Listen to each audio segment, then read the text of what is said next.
You're watching a video from CycleCruza's all-in-one sport bike channel. Subscribe today. I thought I'd share with you a few ghost stories. Some incidents that happened in my past that I'd like to share with you. Some shit that I'll never forget and I can't explain.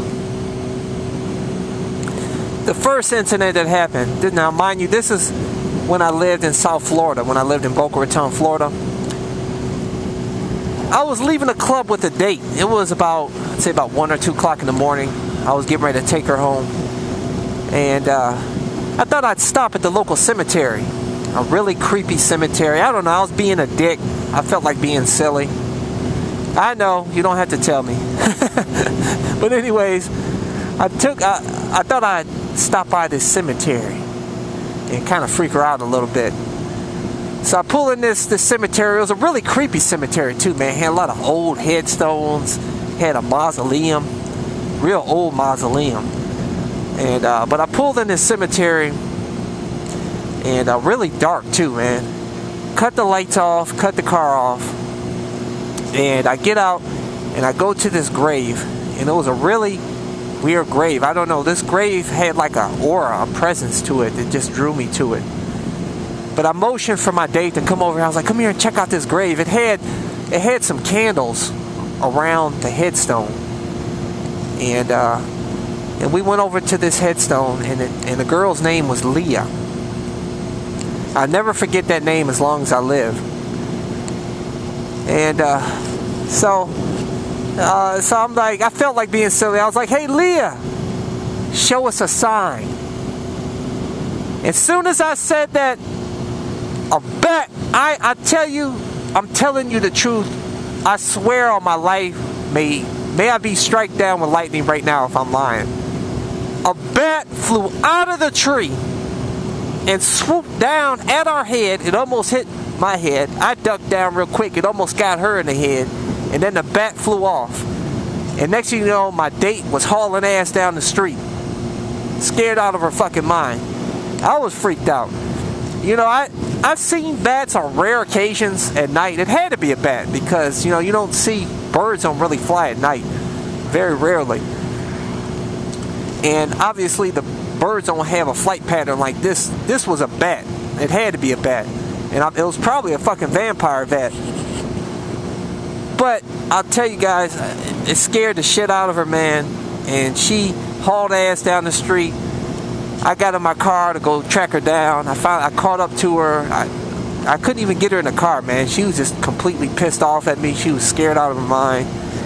And finally I calmed her down, and I took her home. And she was pissed off at me for a little bit, but yeah, man, that was really freaky. You know, I just planned on going there and just being silly or something.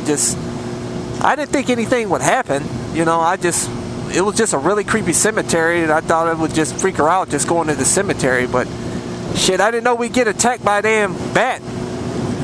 Thank God it didn't get us, because you know, bats carry rabies. But I mean, I didn't see any ghosts in this incident, but it was kind of freaky, and I thought I'd share it with you. Okay, we'll get to the next story. I always wanted to stay at the Stanley Hotel, but I never got a chance to when I lived in Colorado Springs. So this is back in 2009. I said, okay, I had some friends out there, and I figured I'd go out there and visit them, and now I'll go out there and stay at the Stanley Hotel. Okay, so I make a reservation. I call the hotel, and I'm like, give me the most haunted room in the whole hotel. I mean, give me the hotel where all the paranormal activity occurs. And they're like, okay. They're like, are you sure? They're like, can you handle it? I'm like, oh, that's bullshit with that haunting shit, man. Get out of here. You know, I never saw a ghost, and I'm not scared. Like I said, I'm not a pussy, man. I'm not gonna be. Life is too short to be scared of shit. So I just fuck it. Yeah, set me up with the scariest room at the Stanley Hotel. So he hooks me up with room 418. Now, mind you, to give you some background on the Stanley Hotel, the Stanley Hotel was where Stephen King stayed at the Stanley Hotel, and he was inspired to write The Shining. don't know if you guys have seen the movie The Shining with Jack Nicholson. But supposedly he stayed in this room and he experienced some paranormal activity, and he was inspired to write The Shining. And it's a very famous hotel in Colorado. It's famously haunted. If you look on YouTube, you can see a lot of videos talking about different hauntings that took place at the Stanley Hotel. I think even that show with the paranormal investigators, they've experienced some weird phenomena there. So I was like, hey, I'll go there. And I went by myself, mind you.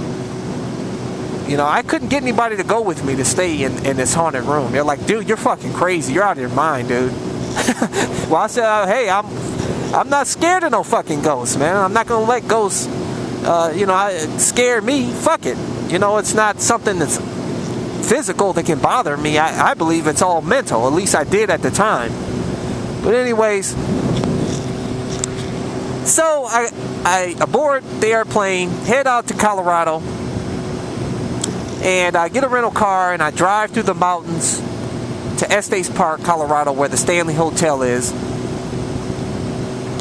And I'm driving on this road. I tell you, it's the most gorgeous scenery on that road, man, going through the mountains. Beautiful. By the way, I have it on film. I'll show you in this video. You see as I'm talking here. But beautiful, man. Driving through the mountains there. And the hotel, I tell you, it just has a wonderful presence to it. When I first approached the hotel, it was just a gorgeous sight, man. It's a historic hotel. I've always been fascinated by old buildings and historic places. And this hotel really captivated me. Big, white, grand hotel. And when I get there, there's hardly no cars in the parking lot whatsoever, man. It was like, I don't know, maybe like, I think like 1 or 2 cars. So I'm like kind of weirded out. Mind you, this is back in February 9th or February 8th, 2009. And so it's off season for the Stanley. So, you know, I kind of expected it wasn't going to be a lot of people there. But I had no idea that there would be hardly anybody there at all. I mean, the building, it was just freaking creepy. There was like nobody there. So I check into my hotel room, room 418. As soon as I open the door, what happens? The radio alarm clock goes off. So I'm like, okay, the alarm went off, big deal. I go over to the clock, you know, I cut it off. And so I go, it's a small room, mind you. It had a queen-size bed. It had a flat-screen TV. But the room was kind of antiquated, though. It had old curtains, and it had a really antiquated, a really old feeling of the room. And which I like. It was really cool. A great experience for me. But I go in the bathroom, and I'm like combing my hair or something. And what happens? The radio alarm clock goes off again. And I go over to the alarm clock. I'm like, what the fuck is the hell, man? Okay, so I'm like, all right. I cut it off. I'm like, okay, that's kind of weird. But maybe it malfunctioned or something, So I'm like looking around the room, turn the TV on, and they have a channel, by the way, that plays The Shining like all day long, which I think is really cool. They're like playing up to the Shining theme of this hotel. But the radio alarm clock goes off again. So it just, I don't know, cut it off, but it stopped coming on. But I don't know, that kind of freaked me out. I'm like, what the hell is this alarm clock keep coming on for? And I checked to make sure the alarm was cut off. I mean, the alarm was never on. But anyways, I get washed up, head down to the dining hall. And dining hall is beautiful, man. Very classy. And there was only a couple there, an old elderly couple. Nobody else. And I was like, this seemed really weird. This huge hotel, nobody's hardly there.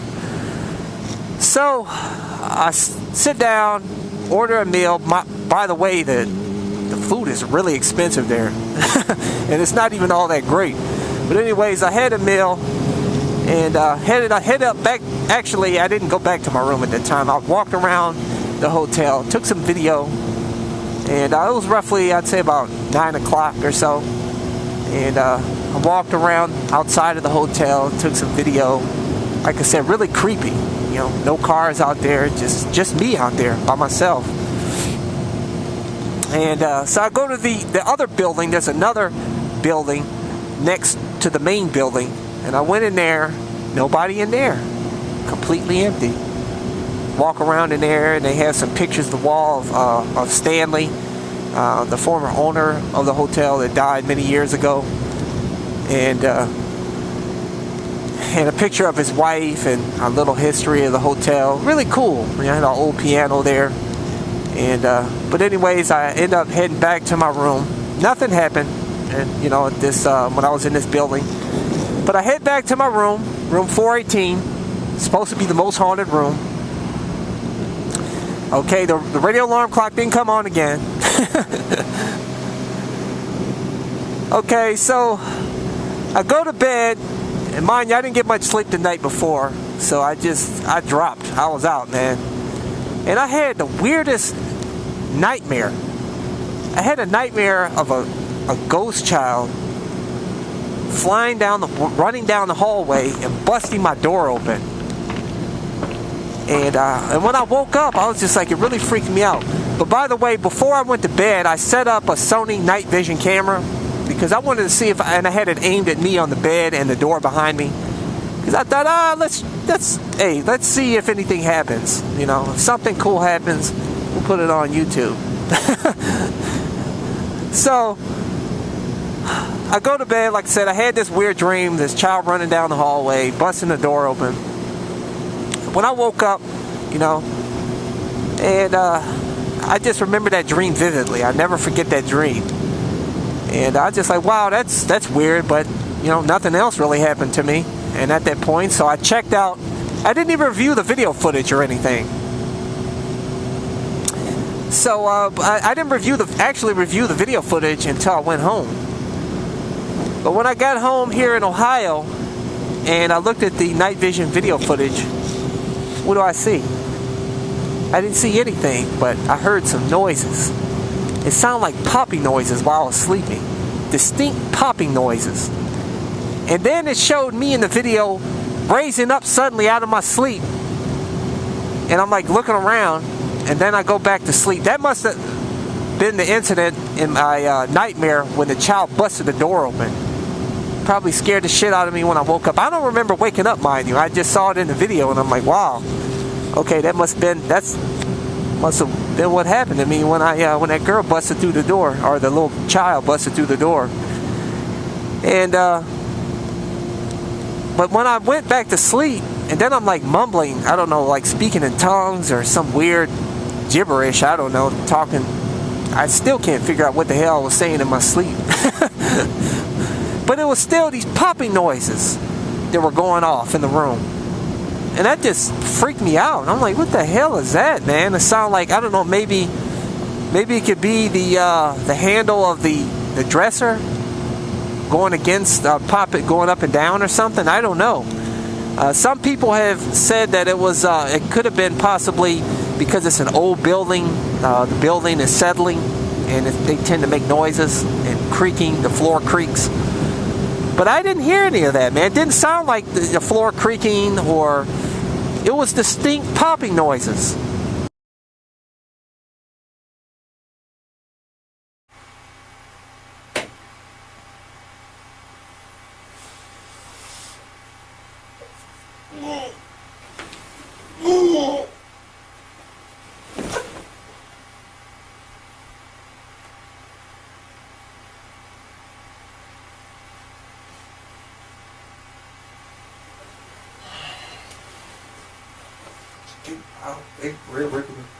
I don't know.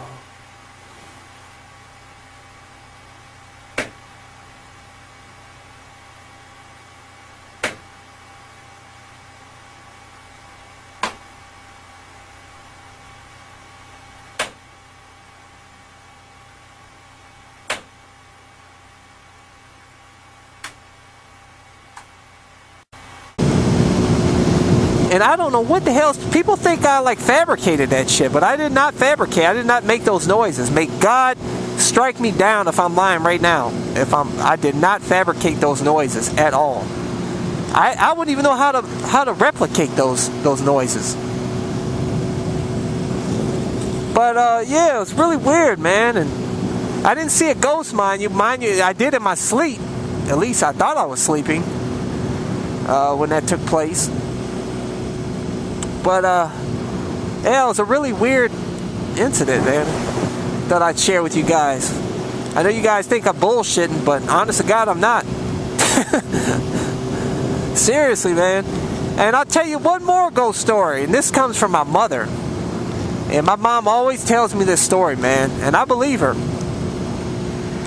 My little brother, not my little brother, my older brother, he actually died at 30 years old of an aneurysm. I told you guys, you know, in some of my videos, he died at 30 years old back in 2001. He had an aneurysm, just dropped dead. But anyways, when he was a baby, it was really sick. And my mom and dad were sleeping. And my mom said when she woke up, she saw a little boy at the foot of her bed. It looked like my brother, but about 4 years old. My brother, he was a baby at the time. I don't know, maybe about 9 months old or something. But yeah, he was really sick. And but this little boy looked just like my brother. Said my brother was going to be fine. He said he won't be sick anymore. Don't worry. So my mom was just, I don't know, she was kind of weirded out by it. Went back to bed. When she woke up, she told my dad, she's like, you know, I saw this little boy that looked like Sean, an older version of him. And he said that Sean was going to be all right. And my dad said he said he saw the same thing. He was going to tell her about it. And they go in the other room where my brother was sleeping, as you know, baby in his crib, and he wasn't sick anymore. So that was a really weird incident, man.